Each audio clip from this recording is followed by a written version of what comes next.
WKRP in Cincinnati. Welcome to the new episode of Sea-Doo Circle. This is our recap podcast in which we explore our favorite TV shows. Our favorite TV shows of the past. He still doesn't remember it after all this. I don't know. We explore favorite TV shows of the past, present, and possibly the future. And we do this all in service to determining how highbrow or lowbrow our viewing taste is. Thank you, Lonnie. Now, along the way, we also muse about vintage fashions and styles and filming locations that may be long lost to the decades. This week, we are going to be discussing Gary and Val's Season 2 storyline from Knots Landing. Of course, this is the second half of that story because we already chugged through episodes 1 through 10 last week. So we are going to be pondering now, where are these two by season's end? We're going to have this discussion kind of at the close.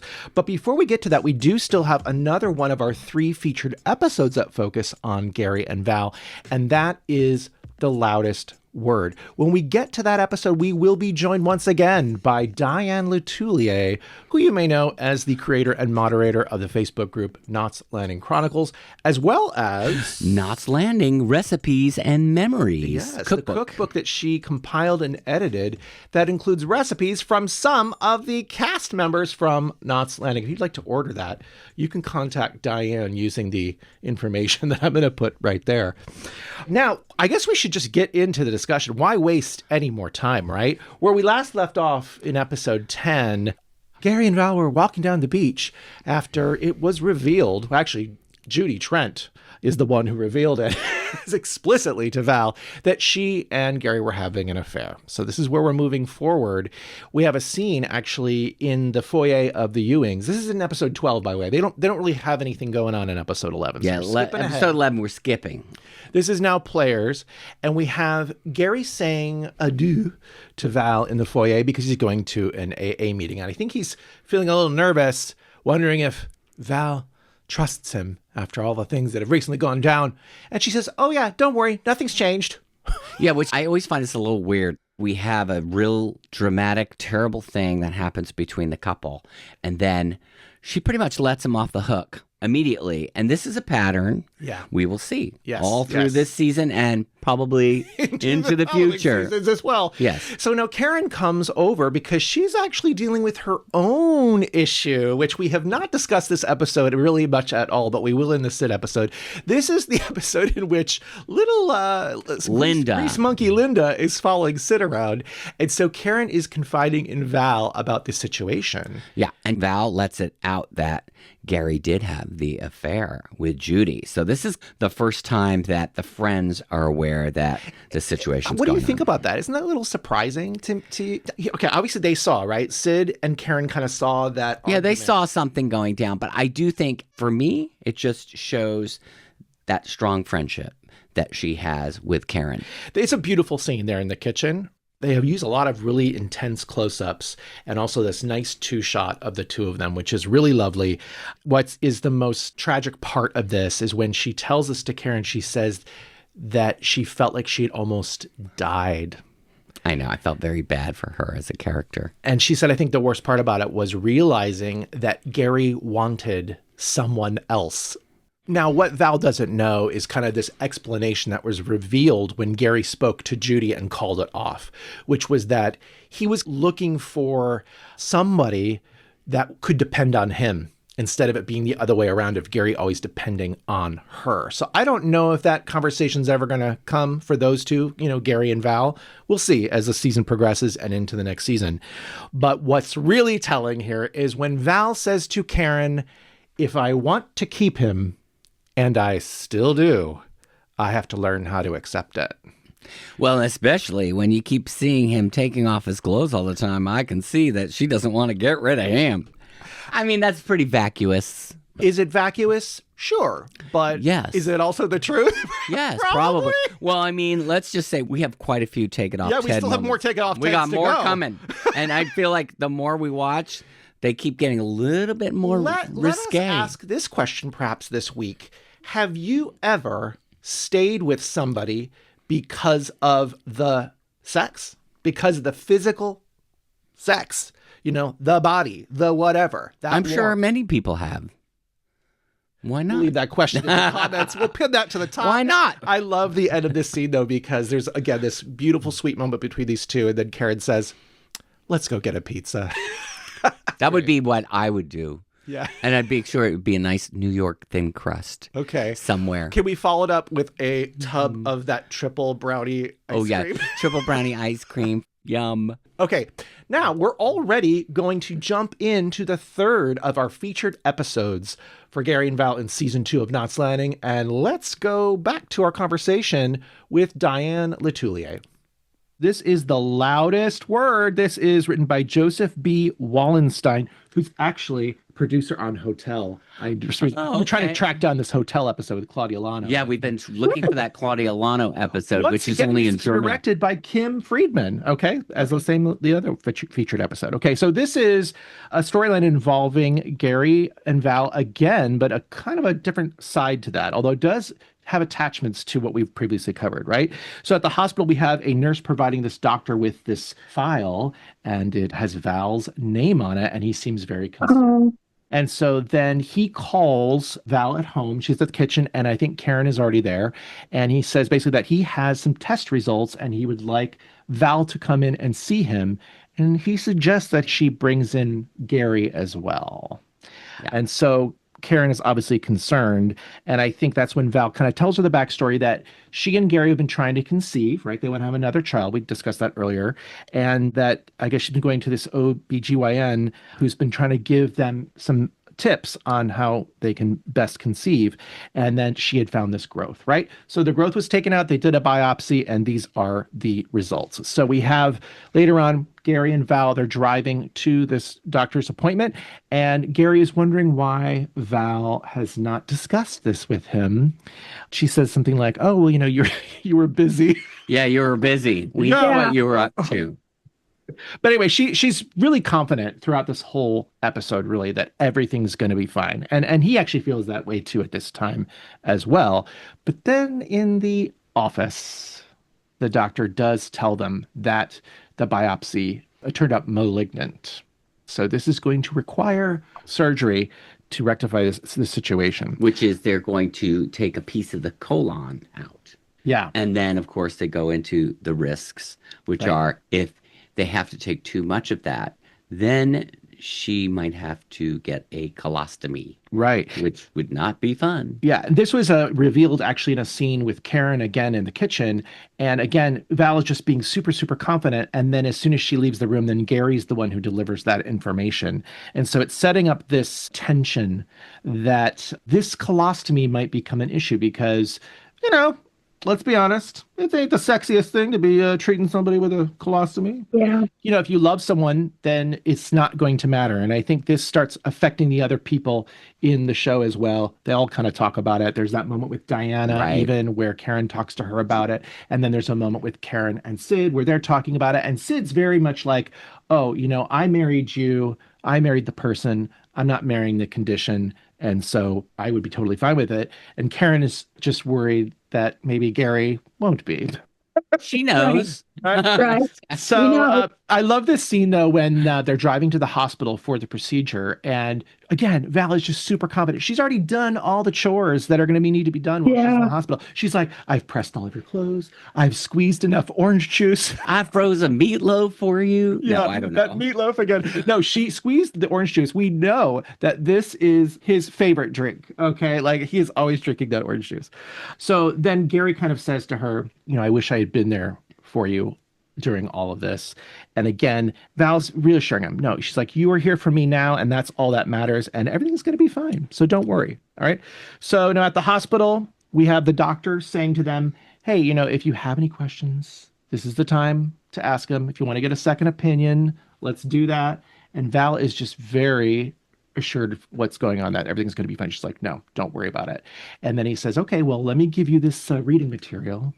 This is, if we can't get the cancer, we can't connect that colon properly, then this is what you will have to deal with. And I think Val even says to Gary, like, oh, I spoke to a nurse or something, and she had this procedure done, and everything went fine. So she's super cool with everything, but she can sense that he's super wary about it. In fact, there's this moment where there's a tape recorder where she has to listen to some instructions about the surgery. And so he's like, oh, I'll go home and I'll get her tape recorder. And even though like they probably have one at the hospital for this exact purpose, Right. he goes home and he flips out. Yeah, he starts destroying like. Not only that, first he almost runs poor Eric off. Oh the yeah, road he almost runs Eric playing football down. Okay, and Sid's like, hey, Right. what's going on? And then he runs in. He goes upstairs and he sees this photo of he and Val on the bureau, and he slams it. And then he tears apart their bedroom like you have never seen before. Everything. I bet you Nothing. she is going to be so pissed when she gets back. Oh, they'll clean What? that up. I know, but come on. Is he going to be able to clean it up like Valene would make that? Somebody else is probably Pretend to doing That it. somebody- scene of him tearing up their bedroom for a while was in the opening sequence Yes. Oh, in the yes. beginning of the show. Yes, yes. It is Yeah. fun to watch that when you, especially when we very much been invested in all these individual episodes doing this podcast, and then you see those scenes, you're like, oh yeah, that. Like even the step one with Karen, of Right. course, and Diana doing the number, that's in there as well.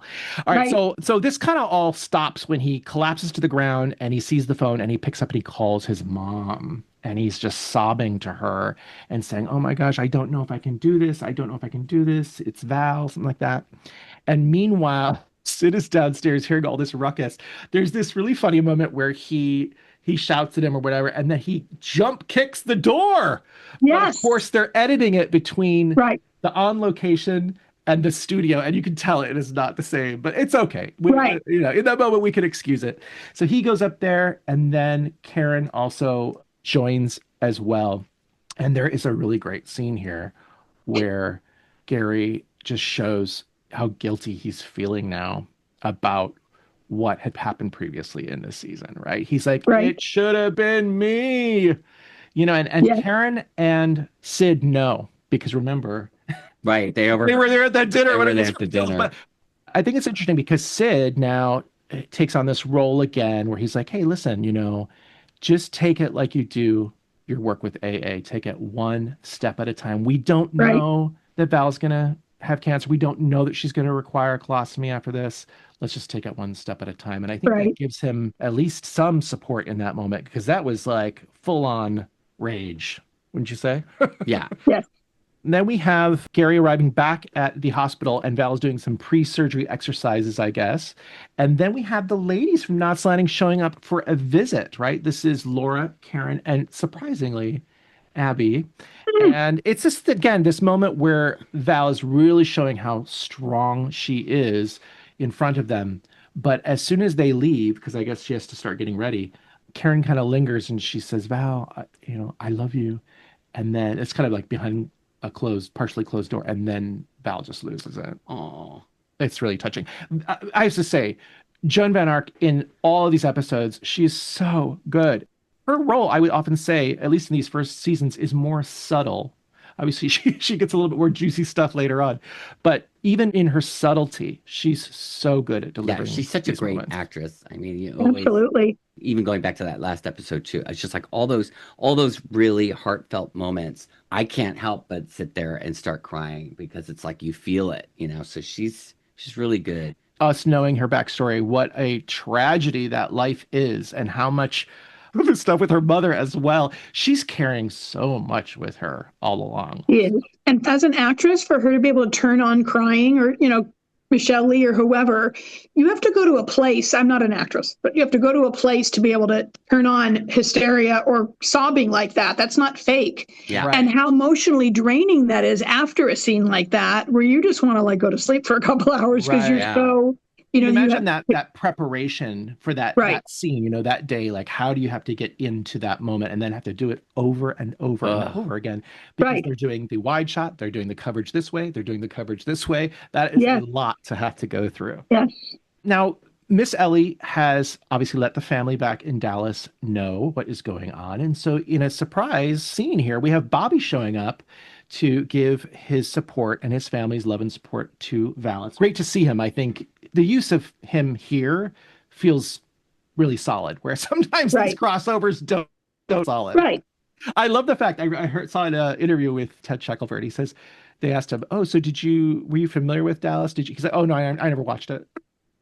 Huh. Isn't that funny? Can you imagine being a Ewing, even if you're on another show and just never watching Dallas? These days you would have the tools.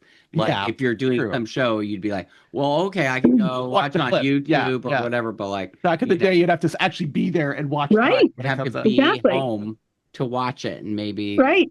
So without the friends there or Gary there, Val is fully able to just let it all out. She just tells him how scared she is and really shows her vulnerability here. She says, "I don't want to die." And then Bobby says, "Well, then don't." And it's giving her like that strength and again that support. And he says something like, "Oh, don't worry. No matter what happens to Gary, he is going to be fine. He's going to get through it." And he's like, "I'll make sure of it," or something like that. So there's this sense that Val knows that maybe Gary's going to get a little talking to. And he Right. certainly does. And of course, Gary's the older brother. right. Okay, Bobby's the baby. youngest brother. Bobby's the baby, but let's face it, Bobby's got his shit together. Totally. So he is like, "Gary, what is going on with you? Why are you so fractured over this? Yes, we know that this is a life-threatening thing and da da da da da, but we think it's more because you're worried about this colostomy," which is what Gary kind of reveals because in that moment, Bobby asks him, "What's the worst thing can happen?" The worst thing that can happen is that Val's going to die, not that she's going to live with a colostomy. And he still can't admit that to Bobby in that moment. And that's when Bobby's like, "Wow, you really are this weak guy that, our father said that you were." And he says something like, "Oh, Miss Ellie used to think you were the gallant one," and all this stuff, but he's not showing that in this moment. It's like a shock treatment, I think, in a way to him in that moment. I don't know how much Bobby knows. I mean, he must know about obviously his alcoholism, right? He doesn't know Right. about the affair, though, probably, and this guilt that's associated with that. So that's why he's maybe able to go in a little bit harder than maybe he would have. I guess later on, Sid runs into Bobby then, and Bobby has to reveal that Val's in surgery and they don't know where Gary is. So Sid goes on a hunt for Gary because he thinks maybe he's gone to have a drink. And where do they Right. go? Oh, they go to the crying towel. This You can know be the confirmed. towel, This can be familiar with confirmed. that? You ever The sign is in the shot. in Where Granada is it? Hills. Is that a real place? It was a real place. It doesn't exist anymore, but it was around for quite a while, and they used to do like live music there. So And where was it? On Chatsworth Street in Granada Oh. Hills. And I forget there's a name attached to it. It's a guy, I don't know if it was he like a musician or a baseball player or somebody who owned it. And so wow. and they would still do stuff like I saw these ads like to have gigs in the 80s there, but I always remember driving by it. It had this eyeball in like a glass thing outside of the door that when you drove by you'd see the eyeball moving. So of course that would funny. be something Wow. I would be into. If the interiors are also the crying towel, it is so gorgeous. I don't know, Really cool, but groovy bar. But anyway, Sid arrives there and he discovers that Gary is not he's drinking just ginger ale. And I guess he has had this moment to think, and he has been shocked into believing that the worst thing that could happen would be Val dying, and that he is ready to accept the colostomy if that is the case. So this is great. And then we have them coming back to the hospital, and the surgery has been completed. And everything went well. Of course, this is TV. So there is no need for a colostomy. The cancer has been taken out. And Gary is there by Val's side. And she sort of like wakes up and she says, "Piece of cake." She knew this is going to go well all along. So this is great. And I will say there's a parallel going on right now in this repairing of this relationship after Gary cheated on her with Judy. It's similar to what's going on with Richard and Laura at the same time, because in the next episode, which is the Moments of Truth, they all have to deal with this. And it's same with Kenny as well, right? He's also cheated on Ginger. All these guys have been doing it. And there's this repairing of these relationships when the women are all put into peril. And obviously Val is here as well. It's these guys all kind of realize, oh my gosh, like they're reinvested in their relationships. And I think that's kind of why that episode appears in Knots Landing in season 2 when it does, because it's all at this kind of same time that all these relationships are being repaired after they were tested throughout the middle section of the season. So what did you think about this episode, Diane? I thought it was very powerful. I thought it was wonderful that there was a crossover with Patrick Duffy coming on and telling Gary, put your big boy pants on and suck it up because she needs you. And loved how Gary didn't drink through any of it. And then at the bar with the ginger ale instead. That's something horrible that he would have drank at, and he didn't. Yeah, because it's one of those moments where he's probably feeling out of control again, and that's what they're going to turn to. And it's good that he has been strong enough. And I think it is partly because he had this relationship tested him once again, and he can see how much that Val has really invested in him. Doesn't he say that at some point? He says something about the dream. She's invested in the dream of us. Was season 2 episodic by now? Partially.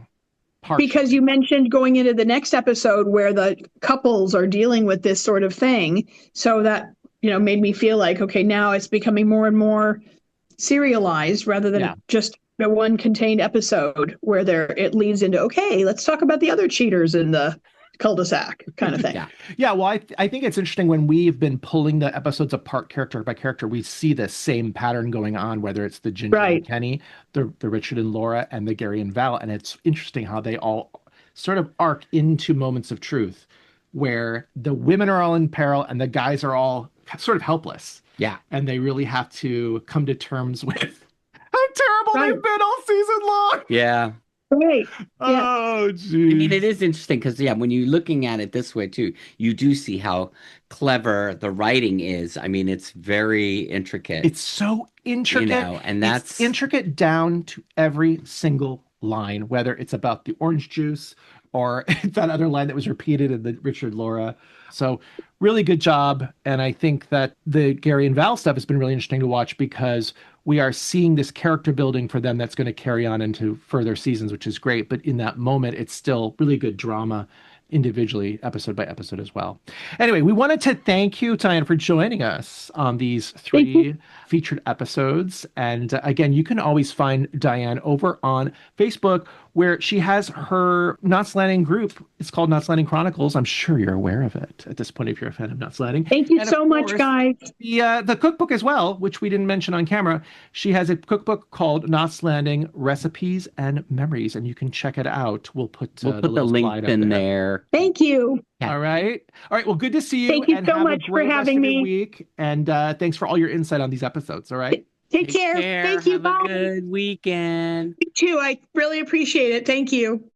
All right, we're back, and we're going to jump ahead a little bit because we already spoke a little bit about how the events of Moments of Truth in episode 14 are connected to all these couples and their journeys in season 2.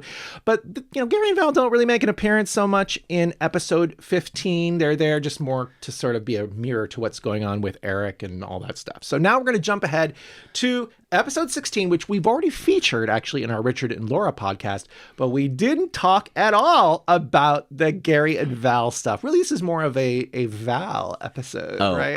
I love this episode. We're asking again, can men and women be friends without sex getting away? This was the whole theme of this episode. So it's really fun how it pops into everybody's storyline as well. We start off at Western Community College. Okay. Now, I'm going to say this too. Even before doing this recap podcast, obviously we've watched the show many times.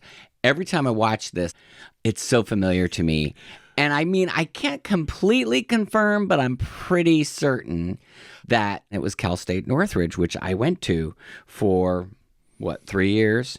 So I know this place. Right. Like, I feel it.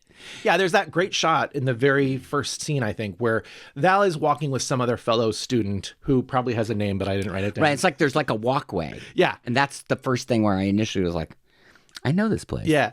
So then when they go into this classroom and she's taking a writing class, the professor's out sick. Who do you think is the sub Of all teacher? people in the Of world. all people in Los Angeles. Come on now. Earl Trent. Earl Trent. I think that was a good surprise, though. I was definitely surprised when he shows up. And you're like, and what I noticed is his hair is a little bit more grown out and big. It's very curly. Yes. It almost looks afro. It does. That kind of was the fashion around that time. So I have these really funny pictures of my brother with like a curly perm, almost like yours. Ha ha! This is not a perm. This is just completely letting it dry. Naturally.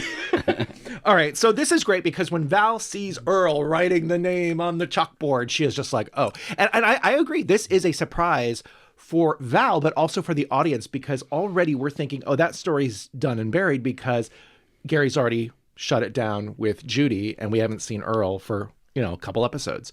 So this is a really interesting moment. How is this going to affect this couple again of Gary and Val? So this is the thing that's crazy about Mr. Earl Trent. We knew this before. He's a real bitch. He's got the daggers out. Yes. And of course he sees Valene. Right. Or I don't know, did he know she was in there before taking the assignment? Well, yes, in a way he did know she was going to be there because remember, he's already graded the papers before they come in. Oh, right. Right? So when he goes through and he reviews and he talks about, how some of the papers were good and some of them were bad, or maybe he said they were all bad. I can't remember. I think he said they were all bad, but there was one that was so bad. Yeah. And he calls out Val in front of everybody. He says, and not only is she the oldest student in the class, oh, no. but he's now calling her out, which is really mean. He calls her paper puerile, simplistic.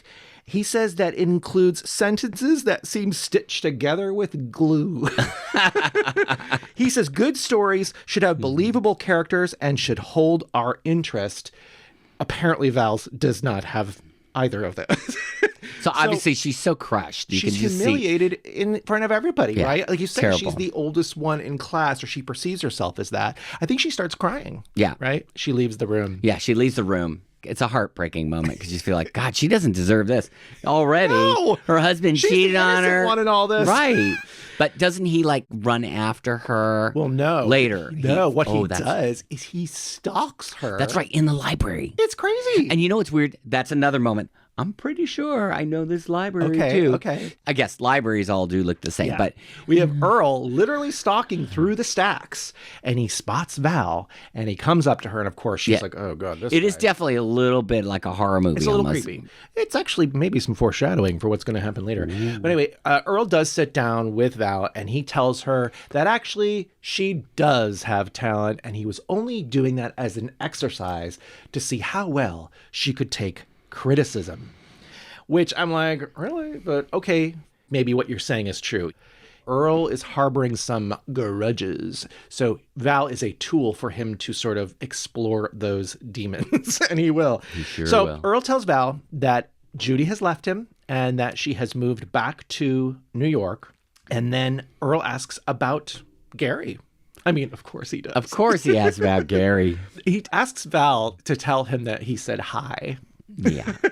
Which she does later in bed, which is our take it off Ted moment number 7. Ooh, Gary? Gary takes it off several times in this episode. He sure does. We're definitely not complaining.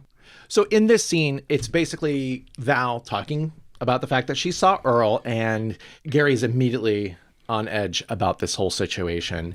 And Gary tells Val to leave Earl alone. Yeah, he wants to wash his hands of that entire situation now. Val wonders if Earl had told Gary that Judy had left him. And Gary said, no, he did not know that. Gary looks super concerned here, perhaps a little sad. Maybe I'm reading into it. I don't know. And we don't know where this is going to go. But we are going to soon find out, because the very next day, Karen is joining Val for lunch at the commissary. At the commissary, at the cafeteria. Yes. Now, this is where You're feeling it. I was feeling it so much. I'm going I know this place. So I did do a little bit more research, even finding vintage pictures of Cal State Northridge, which is where I went to school. It was a very cool, mid-century modern campus in many places. And then they added on later on, and then there was the 94 earthquake, so some of it got destroyed. But I couldn't find anything still online that would confirm this, except we keep seeing this poster all over in several of the scenes. Like maybe they're classroom, in classroom, and then maybe, I don't know if it was in the library too, but then when they're coming in, I think, into the commissary. Yeah, and you see in the commissary, it's the same poster. So it's for this play, Equus. Everybody was doing Equus. Everybody was doing Equus, but so what was interesting was when I Googled Equus 1981 Cal State Northridge, it showed up that they did a performance of this in 1981, 1982. It was running. If anybody out there was performing an Equus in 1981, can you verify? Yeah, can you please verify for us? If you're out there. Somebody's going to know. Yeah. Okay, so we'll confirm. This is we have Karen wearing the red outfit. To me, this was on the Browmeter, by the way.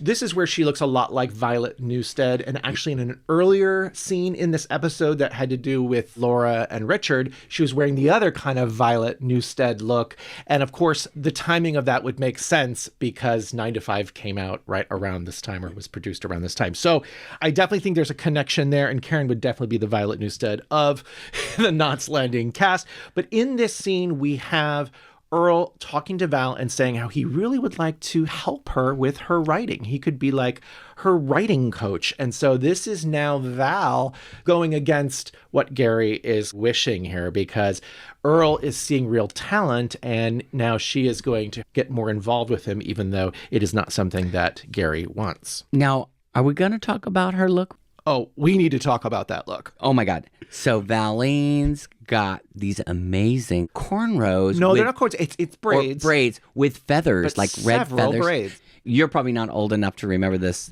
look, but I remember it when the kids used to come to school. Girls would be like, it was like, we called it like Hesher fashion. Oh, okay. So they had like, they clip little roach clips and with the feathers. It was very Stevie Nicks. Oh, it's definitely hippy dippy. Stoner chic. Stoner chic. Let's push it further here. Do we think that Val is maybe going an extra mile in her appearance because she knows that Earl's going to be there? I don't know. We've never seen her do the multiple braids with the feathers. Yeah, it was a pretty striking look. It was a striking look. Yeah, it looked great. Obviously, she's in college and she's older. So maybe she's just trying to fit in and be a little more hip. A little bit more like the students, right? But what's really interesting about this particular scene is that it's a reversal from the season 1 episode, Let Me Count the Ways, where Val and Karen run into David Crane at the coffee shop. Karen is wearing red in that particular scene as well. And Val can read between the lines that this David Crane is into Karen. There's something going on. And in this scene, it's the reverse, because Karen can read between the lines that Earl is into Val. Anyway, just thought it was fun. Later on, we have Take It Off Ted, number 8. Number 8. Earl calls interrupting potential lovemaking between Gary and Val. This is what happened a couple episodes ago, but it was Judy interrupting, okay? Yeah. So this is a really interesting little reversal. I'm not going to make a joke about coitus interruptus. Oh. But I could. I don't think they were quite there yet. Okay. You know what I mean? All right. But now this is what's really interesting here, because Earl is calling and he is completely lying here. He is making it appear as though he is at a bar. But when it cuts over to him on the other side of the phone, he's just at his apartment. Yeah. So he's using an excuse to coax Val. But actually, is he coaxing Gary as well at that moment? I can't remember. Because he really does want to get to Gary. That's what's I think the ultimate goal is this is what he's trying to do. He's really upset that Gary has cut him off. Right. So whatever way he can get to Gary, right, this is maybe the way to do it. And if he can also have some vengeance, that's part of it as well, right? So it's interesting because now Val is the one who's fleeing to the rescue, where before she was the one that was upset that Gary was fleeing to the rescue. But this is supposedly the same problem, right? Which is that Earl's a drunk and he's fallen off the wagon. So Gary tells her, though, don't go. Gary says, don't go, which is so weird. Well, he's done at this done. point. He's like, that guy's too much trouble. Like Diane said last time, a sponsor can be a hard ass, right? A sponsor can say, listen, if you want to drink, drink. If you don't want to drink, don't. And doesn't he say that too? He says that later on in the episode. Okay. Yeah. Val cannot abandon Earl. She says, we gotta go. And reluctantly, Gary joins her. Now, this is where they're at another location, which we cannot totally confirm. But when we looked at it again, it really does seem like that back beer garden of the Red Lion Tavern in Silver Lake. I don't know if you guys are familiar. It's really been old there restaurant. for quite a bit, a long time. You can imagine that a lot of it probably has not changed in the Well, I was 60 thinking years too, it's been open. we have a good friend who works there. Yeah. And so maybe we could see if we could send her some images too. Maybe get her take on it. Right, So it's another thing we're going to go back to, but we're pretty sure. This is kind of a tense moment here because I don't know if Earl is drinking. I don't think he is actually drinking again. This was just a kind of a ploy to lure them out. But it does allow Earl the chance to have this kind of face-off with Gary. we've talked about this quite a bit. I know, and some people might think that We're crazy, but Is there something more going on here? right. And as two gay men, it's possible that we're seeing a subtext Yes. that maybe if you're not a gay man, maybe you wouldn't Right. look at it. But I feel like, God, this is like, there's Earl definitely. has a thing for Gary. Yeah, I kept Okay. getting Brokeback Mountain vibes going down the whole time. Every time I watch, I'm like, we've talked about how Judy and Earl don't really seem to match. We've talked about how Right. Judy sometimes has this more butch persona.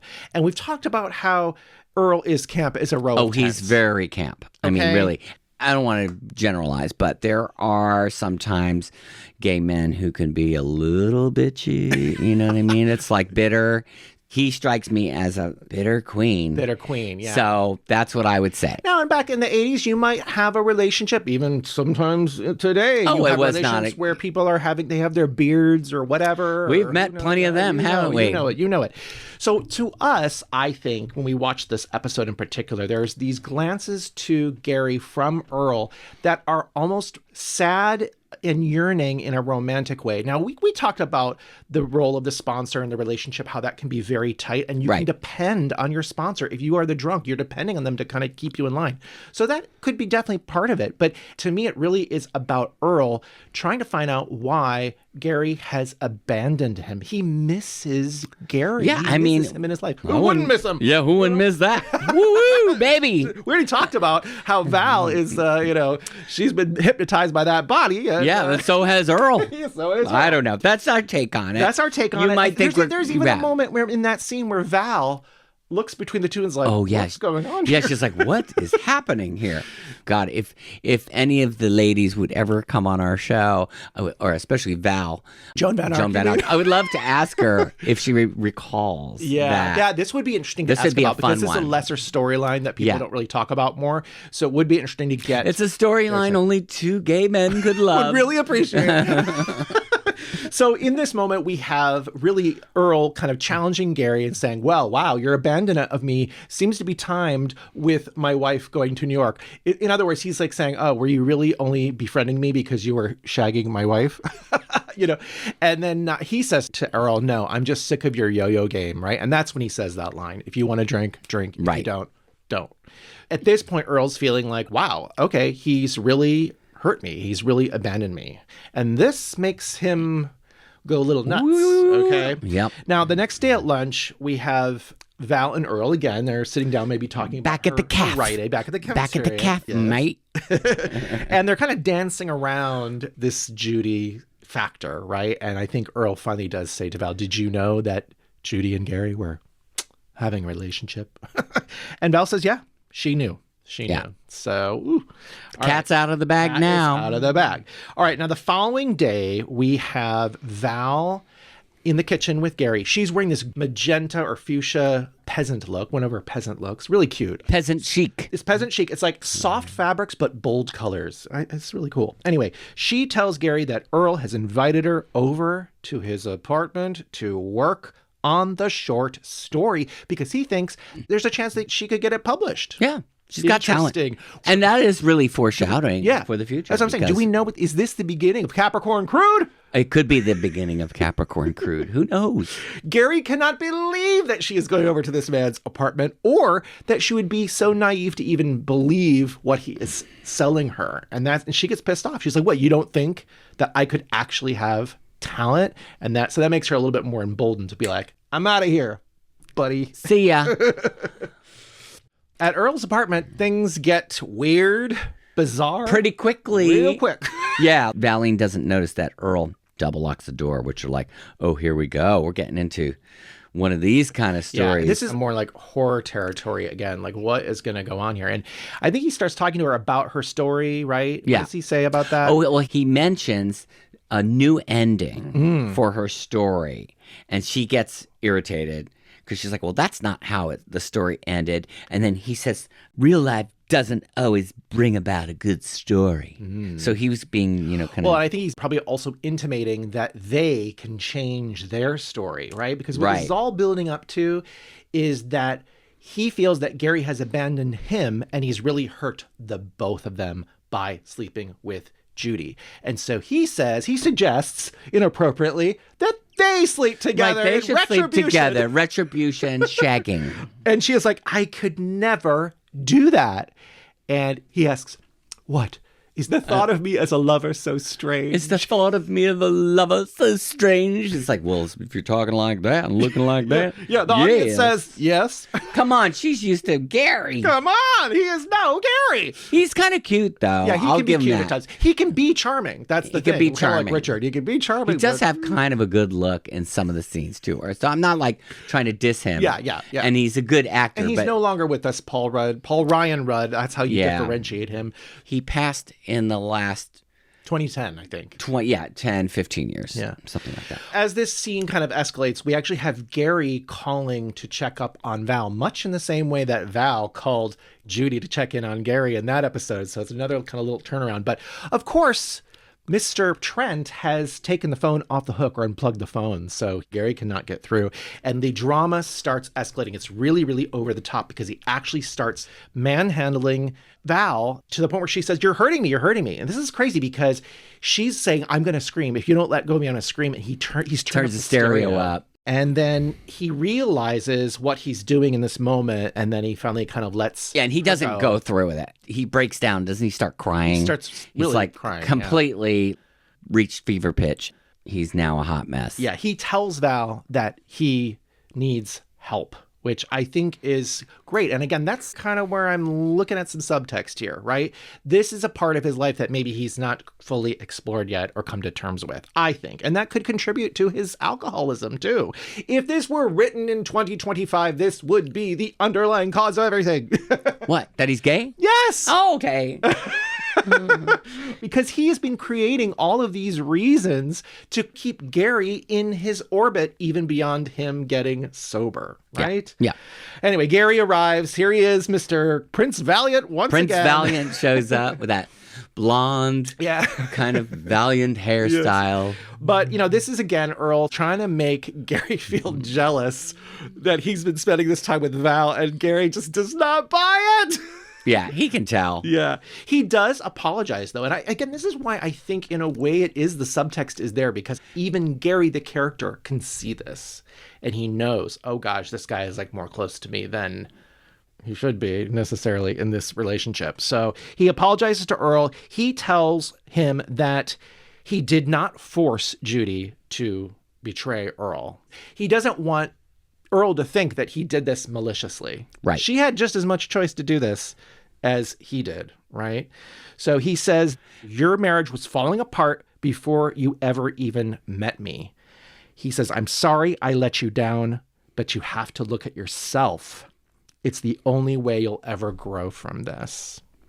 Oh. So you do feel bad for Earl in the I do end feel bad there. for Earl, but, this is the last we see of him. Yeah. It would have been interesting if he was maybe mentioned again, like, how is he doing? Or Maybe they something did like a that. spin-off. Can you imagine? Judy and Earl. Judy and Earl. And The comedy. There's not a lot of chemistry that was between Judy and Earl to begin with anyway. Yeah. Didn't seem very warm and fuzzy, Yeah. personally. But it would be funny to see the two of them, in the comedy. They're both typing on their typewriters, like their backs to one another. They're bitching at each other. In the New York apartment. In the New York apartment. They're writing. Yeah. And she has a girlfriend and he has a boyfriend. Right. So, Perfect. All right, now we have the final scene for Gary and Val in this episode, which again, the theme was more than friends. And so there's a whole other storyline with Richard and Laura. And that was really kind of, in my opinion, the more climactic scene. But we have this little tag of Gary and Val, and it's Take It Off, Ted, scene number 9. Wow. That's like 3 in one episode. 3 in one episode, if you could do the math. We have Gary apologizing to Val about Judy, sort of like once and for all. And this is so frustrating because Val just completely lets him off the hook here. Yeah, again. She says that he needs to start forgiving himself. Why, Val? I don't know. She's such a good person to her own detriment. I don't know. We're going to talk about it at the end of all these episodes. We have some more things to say about this. All right, now let's move into episode 17 because we just have to go right into another Take It Off Ted moment. Right back into Take It Off Ted. Take It Off Ted, number 10.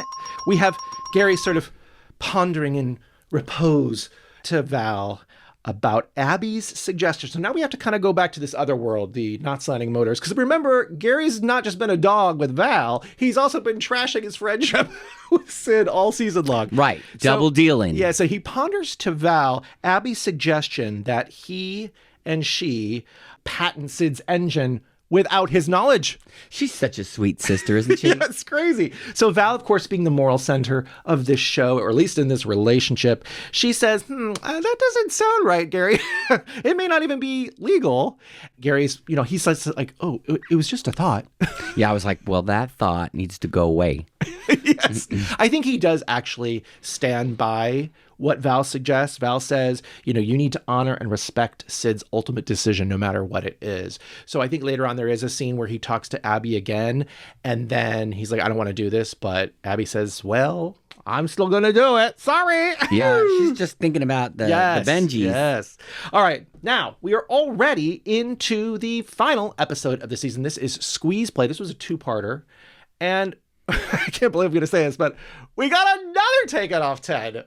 Oh my gosh. This is Take It Off Ted number 11. This is, my friends, the final Take It Off Ted of the season, and it is a doozy. Take It Off Ted. This is what is so interesting. We were talking about how they are sort of showcasing his body because he's so tan against the powder blue shorts or against the butter yellow sheets. And this is a moment again where they're really exploiting Mr. Shackelford here in this sort of, because this is kind of like the final time you're going to see Ted shirtless for this season. And they really bring you in from the bathroom. They really bring him in onto the bed. He lifts up those legs again. It looks like he's going to pop out at any moment, if you know what I mean. But this is the even crazier part. We noticed that the phone has changed. Yes, it's now beautiful powder blue. Powder blue. Why? Yeah. Because when you do color blocking, you want to pull attention. You will match it to something else. So they've changed the phone, previously yellow, and now they have it blue to match his blue shorts. It's just a direct thing to connect the eyes right to Gary's. Now, knowing you, I imagine you probably did some research into this. I did do a little bit of research because I wanted to see when did they have the yellow phone, when did they have the blue phone. It actually switches back and forth. Oh, well, that's handy. We have an orange phone right here, but sometimes it's a yellow phone. Okay, this is funny. If you look at our decor of Seaview Circle, you will notice that it changes all the time. Yeah. We try to get it to match kind of what the theme of the particular episodes that we're covering. So if you noticed last week, we had your whole set of Noritake Mikasa dishes there, right? Yeah. That Earl Trent would have completely trashed. Noritake Mardi Gras. Now, I would be lying if I said that I didn't ask Doug today if possibly we had a colostomy bag lying around the house. I'd say I don't have a colostomy. That's how twisted our sense of humor is that we I thought that would be great. Now, the whole thing is this. I think somebody did leak a little information to us that they said that you think it's a lot of Take It Off Ted this season. It's going to be even more in season 3. Oh my God. So I can't remember, but I can't remember either. I do know, though, that when I was doing some research for the last episode, that Ted Shackelford definitely bulks up even more. So it would be a shame for them not to show that off in future seasons. Well, and then is that at the period of time where, when that magazine that the viewer had sent us, I don't know, was that from the following year? No, that's like 2 or 3 years later. Oh, yeah. So it carries on. It carries on. It carries on. I would love to get some of those blue shorts.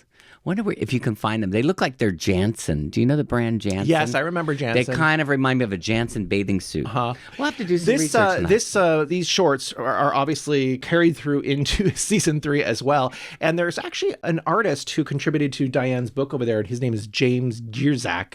He does a great little illustration. I will put it somewhere here right now, and there's a mug you can buy. So if anybody would like to send us a Gary mug where he's wearing the blue shorts, we'd love it. That would be fun.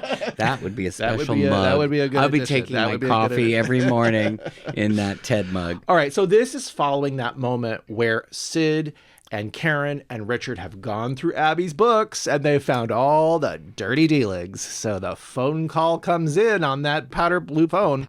And this is funny because he immediately puts his watch on. First, I was like, if it's the middle of the night, you don't have to put your watch on. You just need to. In fact, we were hoping you were just going to like run across the street, exactly, in the shorts. Let's just make the season finale Just wrap- really dynamic. I mean, put your robe on. That's all that Abby does when Can she you comes imagine? over. If have the if robes. she had come in wearing the robe and he was in his powder blue shorts, that would have been hot. That would have been fun. They would have had the on-site camera person who does the publicity photos. They would have been there for that. I guarantee it.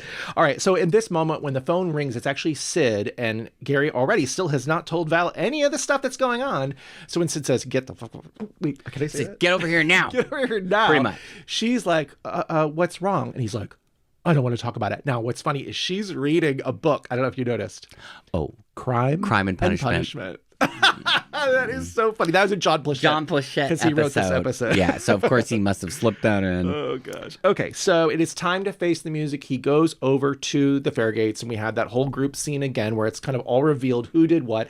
And let's be honest, as much as Abby needled everything, it was Gary who started this whole ball rolling because Sid's business was sliding down the hill based off of what happened at the beginning of the season, and Gary felt he needed to step up to the plate to do something. He just did the wrong thing, and then Abby took advantage of that. So what you see here is Val hearing all of this for the first time and being like, what is going on? All this has been going on. You haven't told me any of this? Yeah. Because here we have Richard telling Sid that the FBI is going to be involved and you have to make a decision real quick how you want to deal with that. And Sid says, oh, we need to go to the FBI. Gary says, if we go to the FBI, that means I could go to jail. Val's like, what?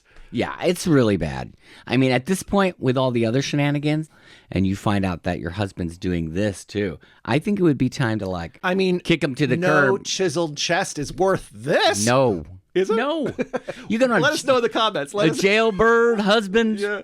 She can't even look at him as they're leaving the house. The next morning, she still gives him the cold shoulder. Oh, yeah. She doesn't even speak to him, does she? Yeah. Or she says very little. She says, I'm numb. Because he asks, what do you feel? Yeah. What are you feeling? Tell me how you feel. Numb. I'm not feeling anything. Right. As this episode builds, and we'll talk more about the logistics of that in the Sid episode, because it's really kind of more about his storyline. But what's happening basically is they're going to do a sting on Roy and Frank and this organized crime or whatever. And so he has to be fit for a wire, right? Yeah.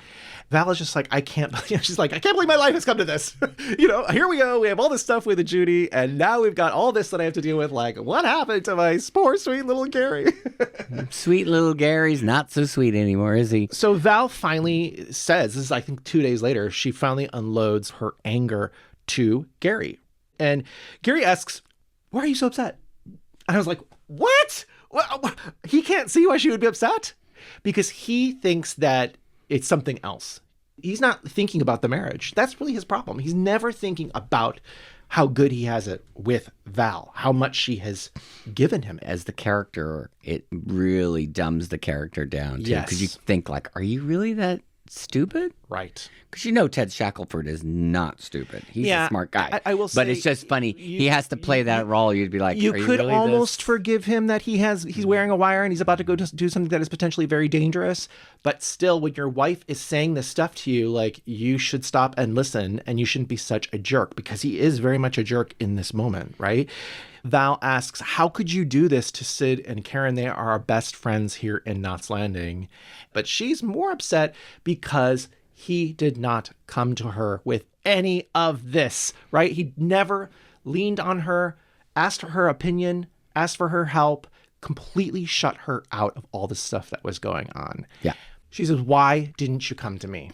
He says, I didn't come to you because I knew that you'd be upset and I didn't want your conscience on my conscience. He says he wanted to get out of this mess on his own. And then she's like, well, what kind of a marriage do we have if we don't work through our problems together? His answer that comes out of his mouth is, what type of marriage? A normal one. A normal one. That's what he thinks. He thinks this is normal.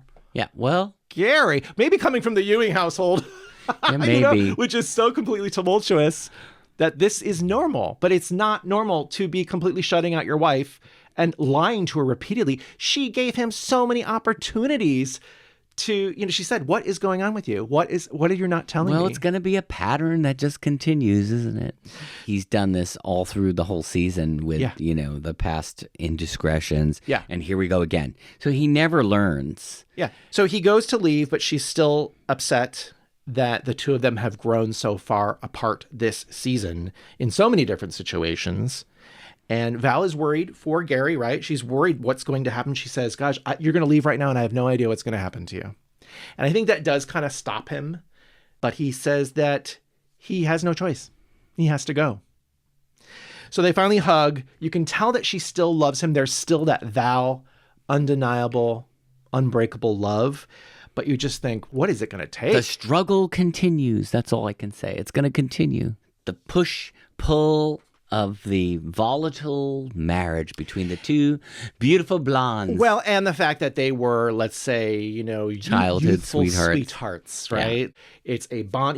We're going to talk about it now. As now we're done with their storyline episode by episode for this. And we're going to talk about this relationship and whether or not they're actually good for one another. Because maybe the problem for them is that because they have so much history together from such an early age that they can't really figure out, like, well, what would your life be without this person? Whether it's good or bad for you. They don't, they don't share a child together, too. They share a child. That's another huge thing we don't really talk about because Lucy's not on the scene, but she is their child. So you think about that you are both parents of another human being. You're going to stick together as much as you can, no matter what this dude throws at you. But I don't know.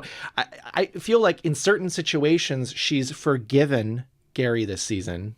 But then by the end of the season, she's back to not really forgiving because there's been another betrayal. Right. We asked a poll from our last episode. We asked, are Gary and Val good for one another? Okay. 62% of the people said that, yes, they are good for one another. Okay. And I think that does come into sort of what Diane had said when we were talking to her. We asked her, why is she rooting for this couple? Why is this their power couple? It's because they are the ones that are tested over and over again, and they keep coming back together. You see that bond. You just see the bond. It's almost different than the bond that Karen and Sid have or Karen and Mac have, because their bond isn't really tested as much. I mean, it is. They do that. They definitely throw in those temptations for both of those couples at certain times. But Gary and Val's love is tested over and over. Well, and I guess what's interesting when you look at the whole series, too, the Gary-Val story is always, even if they're not together, their storylines are still together. What's they that still line have that Abby affection. says to Jill? This is way, way later on. This is when already Gary's been with Abby and now Gary's with Jill. But Abby says to Jill, the first Mrs. Ewing is always the main Mrs. Ewing, no matter what. That. The future Mrs. Ewing ain't going to get beyond the past Mrs. Ewing or something like that. Right. It's like a warning to her. Yeah. No matter how far apart they even are, even if she's in another marriage, she is still the number one person in Gary's life. So the no was 38% on that. And there were some comments I pulled out here. Someone said that Val is good for Gary. It's just that Gary is not good for Val, which is kind of breaks my heart a little bit. Someone else said, this is from Val Martin. She said, yes, they are good for one another, but outside influences continue to throw roadblocks on the relationship. And Gary's willpower is shit. Yeah, he has a very small amount of willpower, like this much. Now, we also have a letter from the sack that came in off YouTube, which I thought was really, really good, and I want you to share it. It's kind of long, but it really does talk about this directly, about this relationship and why fans maybe are still rooting for them, even when Gary is proving to be difficult at every turn. So it's a YouTube comment from Richard Pina 7153. Here's my theory. I think the audience rooted for Val and Gary to stay together because we know that JR did so much damage to them as a couple and individually. Standards were different than they are today. I remember wanting Gary and Val to be together. The audience was just as big as an enabler as Val. Rewatching the show is different.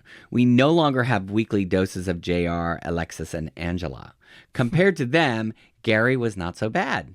Without the other 80s villains in immediate comparison, you see that Gary wasn't all that. Sure, he looks great. You can't deny the eye candy value, but a lot of times when he speaks, he was a jerk. In my current rewatch, I wanted Val to kick him out, and I was happy for her that she did. This is also what made Knots Landing so great. None of the characters were pure good or pure evil.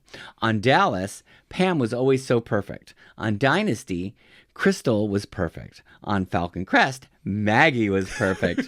On Knots Landing, no matter what Abby did, even when her schemes resulted in people dying, she was redeemable because she loved her kids, and when she knew she could be blamed, she still took Val to her kids. With Greg, we saw he was partially a jerk and partially a villain, but when he cried and when Laura died, it was so powerful. We understood he was a complicated character, and then we loved him, even when he was just self-serving. All the characters were shades of gray. Karen could get addicted. Val could get pushed to the point where she was ready to fight Jill.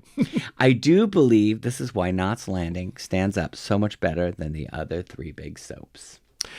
I really like that comment because it does really factor into what we always say about this show, which is that it's more based in reality. Those other shows, The Dynasty, The Falcon Crest, The Dallas, they are hyper real. They are surreal. People are not really like this. Certainly not in the daily life that we come across, because we're not running an oil business. You know, we don't have millions of dollars. We're not running a winery. I think that's always the thing. I wish we were running a winery. I wish we were running a winery too. God, we'd be troublemakers. But I grew up on a cul-de-sac. You grew up across from a cul-de-sac. These are the things that we know. We know this life. Well, and I think what we always talk about here, and it always is important, it's like, even if they have a crazy storyline, then they'll have a subtle moment where something is very real, yes. like somebody's ironing something, right. or, you know, you said like before Karen says, let's get a pizza. Right. Like, that's the normal stuff right. that you would never see in a show now either. I don't think there's any shows where they do this kind of thing. Yeah.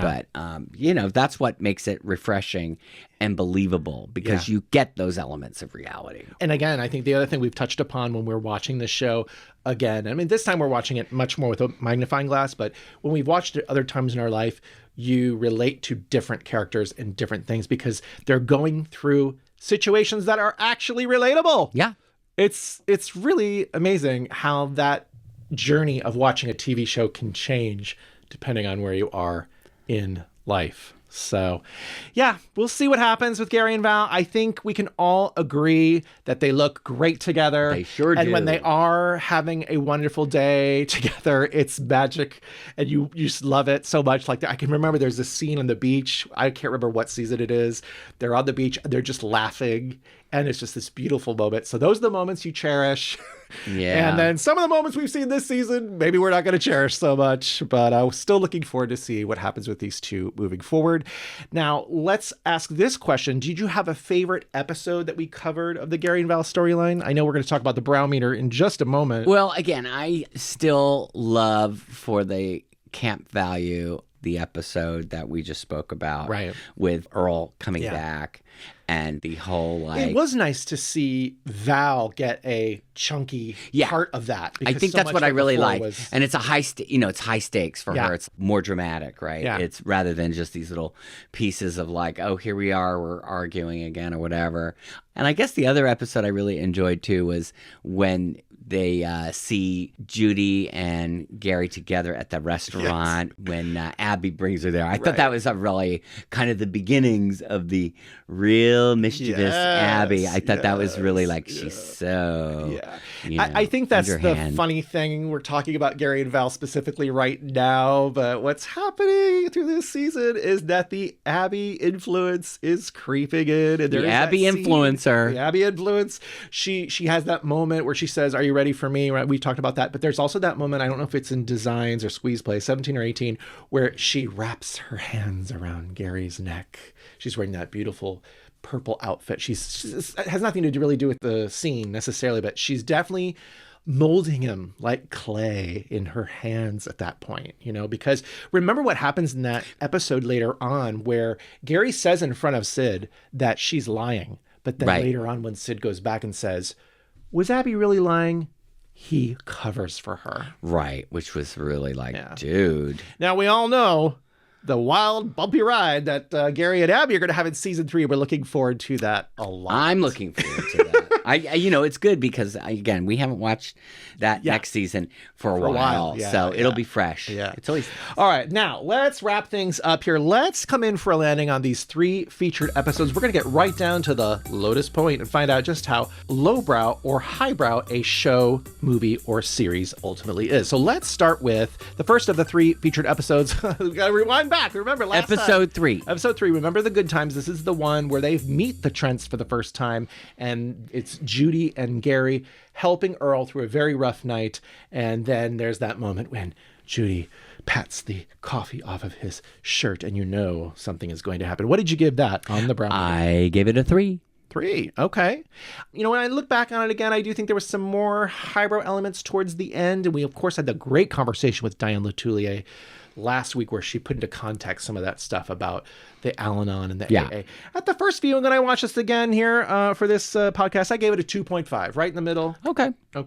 Moving on to episode 10. That is the one you were just referencing, Choices, which is the one where Abby manipulates the situation for everybody to come together. What did you give that one? I gave it 2.75. 2.75. All right.